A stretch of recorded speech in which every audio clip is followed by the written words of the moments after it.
Eraso sexistarik gabe Iruña aske.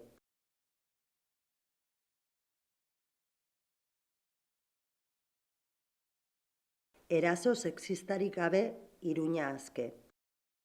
Emakumeen aurkako indarkeria berdintasunik ezean oinarritutako muin sozial eta kultural baten adierazpena da.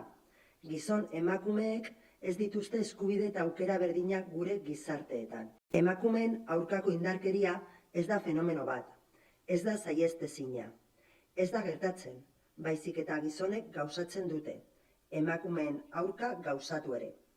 Hiriko erakundeek eta mugimendu sozialak beren egiten dute sexismoari arlo guztietan aurre egiteko, eta hura eragozteko zeregina. Baita gertaera horiek salatzen dituen herritarren mobilizazioa modu bateratuetan bideratzeko zeregina ere. Jai testu inguruak ez dira aitzakia eraso sexistak, eta haien barruan eraso sexualak saihestezintzat jotzeko. Ezein ospakizunetan toleratu behar da jaien karira eskubideak eta erantzunkizunak bertan bera geratzea.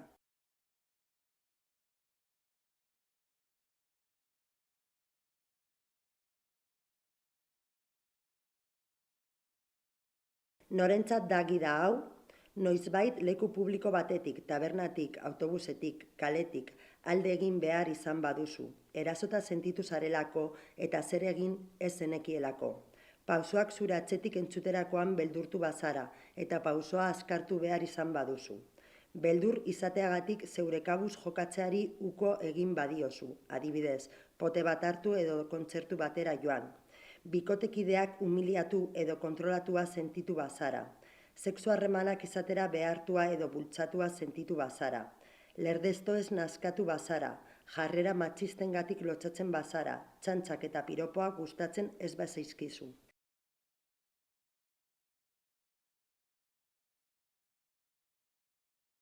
Zer da indarkeria sexista? Harreman hierarkikoetan eta gizona emakumearen gainetik ezartzen duten botere harremanetan oinarritzen den indarkeria da. Sistema horrek menpekotasun egoeran uzten du emakumea. Egiturazko izaera duen indarkeria unibertsala da. Mundu osoko emakumeek jasatzen baitute bizitzaren esparru guztietan. Fisikoa, psikologikoa, afektiboa, sexuala, ekonomikoa izan daiteke. Forma ugari izan ditzake. Irainak, piropoak, mespretsuak, humiliazioak, jelosia, santai emozionala, ukitzeak, jasarpen sexualak, kolpeak, bortzaketak, hiletak. Indarkeria honekin eraikitzen da, hain zuzen ere, emakumeen beldurra, eta berdintasunik ezak errepikatu eta betikotzeko tresnetako bat da.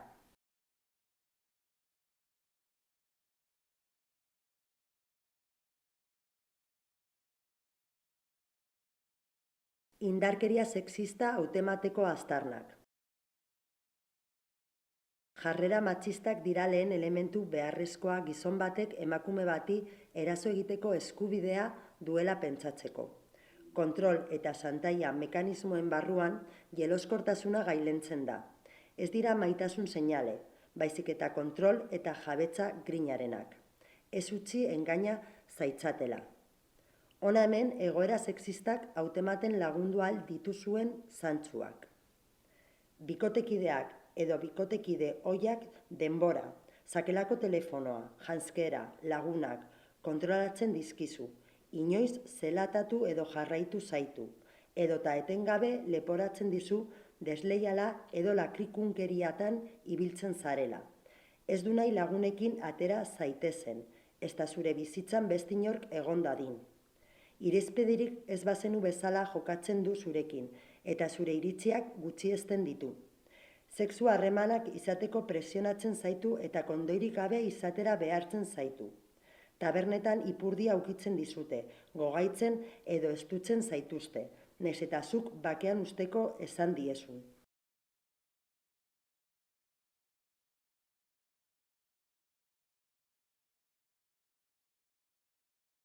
Indarkeria sexistari aurre egiten diogu. Gure bizitzen jabe gara. Ez ditugu gure bizimoduak mugatzen, badakigu zer ez zaigun gustatzen. Modu askean bizitzen dugu sexualitatea, nahi dugunarekin eta nahi dugunean. Gure irizpidean sinesten dugu, badakigulako noiz erasotzen ari zaizkigun. Berdintasunean eraikitako harremanak nahi eta sortzen ditugu. Erasoi aurre egiten diegu. Ez gara estutzen identitate itxi, mugatzaile eta estereotipatuetara. Gure bizitzen arauek ezartzen ditugu, eta jakin badakigu zer izan nahi dugun, eta ez ditugu aintzat hartzen gizon emakumeok nolakoak izan behar dugun erakusten diguten ereduak.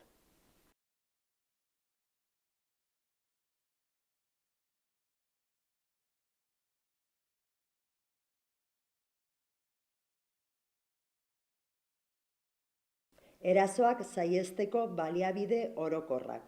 Kalea, gaua, eguna eta jaiak pertsona guztien gozamenerako dira. Ez geratu bazter, ekin. Zure jokaera garrantzitsua da. Ez izan gaizkidea, ekin eta aurregin erasotzailei. Zure hurbileko ingurunetan ere. Emakumeok eskubidea dugu nahi dugun unean erabakitzeko zer nahi dugun eta zer ez dugun nahi. Gogaikarria edo lerdestoa izatea ez da ligatzea, erasotzea baizik.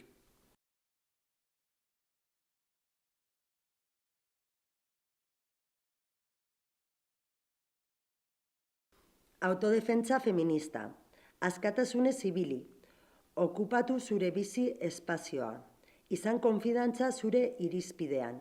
Zuk dakizulako zer duzun gustoko, zerk gogaitu eta zerk erasotzen zaituen. Erabakia zeurea da. Inork ez du eskubiderik nahi ez duzun zerbait inposatzeko. Zure gorputza zeurea da. Emakumeen ahalduntze indibiduala eta kolektiboa funtsezkoa da egoera horiek zergatik gertatzen diren ulertzeko muinera iristeko. Zein haiek aztertu eta kolektiboki aurre egiteko tresnak eskuratzeko. Bai jai inguruetan, bai gainerako arloetan.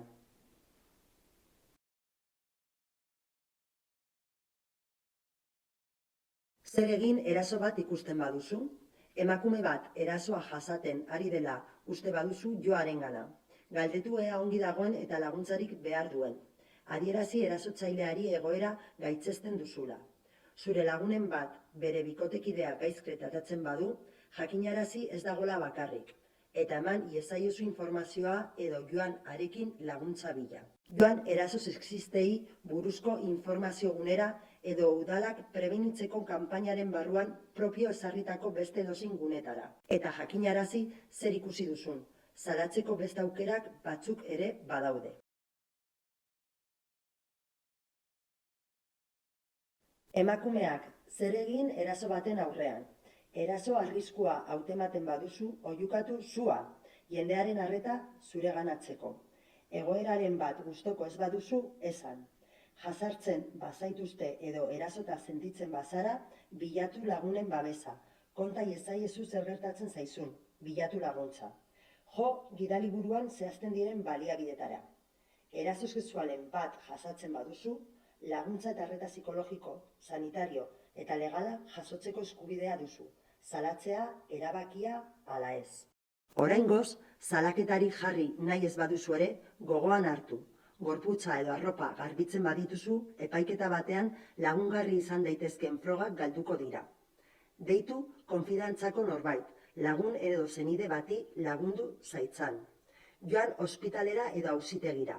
Kontatu zer gertatu zaizun eta auzitegiko medikuaren arreta jasoko duzu. Nahi duzunean, jo ezazu emakume taldeetara edo talde feministetara. Bilatu profesionalen laguntza, ez zaude bakarrik.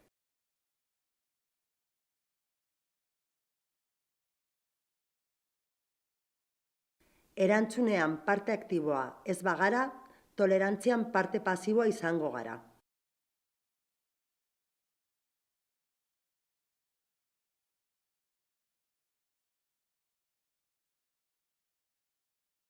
Gorde txartel hau diru zorroan. Hemen aurkituko dituzu telefono eta baliabide erabilgarri batzuk. Larrialdiak 112 SOS Nafarroa. Udaltzaingoa 092. Delituaren biktimei zuzendutako arreta zerbitzua, doako zerbitzua, biktimentzako orientazioa eta arreta. Telefonoa 848-4233-76 edo 848-4213-7 eta 848-4276-1 ofidel@navarra.es. Arreta psikologikoa 24 orduetan SOS Nafarroko telefonoan, 112. Emakumeen arreta juridikoko zerbitzua, doako zerbitzua. Telefonoak eta kontsulta ordutegia. Sanferminetan eta udan, astelehenetik ostiraleta, 10:00-tik 12:00. 9-8-22-22-14 Urtearen gainerakotan, astelehenetik ostiraleta, 4:30-tik 6:30. 9-8-22-22-14 24 orduetan, SOS Nafarroko telefonotan, 112.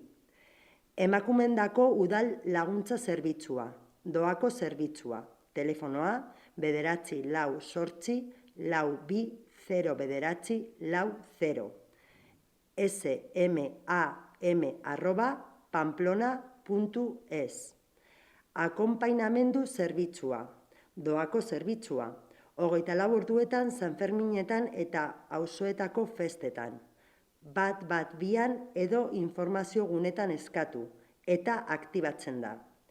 Herritarren ekimeneko telefono arreta eta orientabide emateko eraso sexisten aurrean. 6-9-6-6-8-7-6-8-7.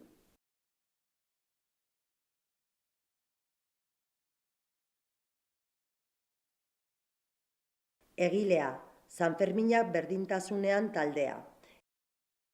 Eraso sexistak prebenitzeko kanpainaren informazio gunea Sanferminetan, Gazteluko plaza.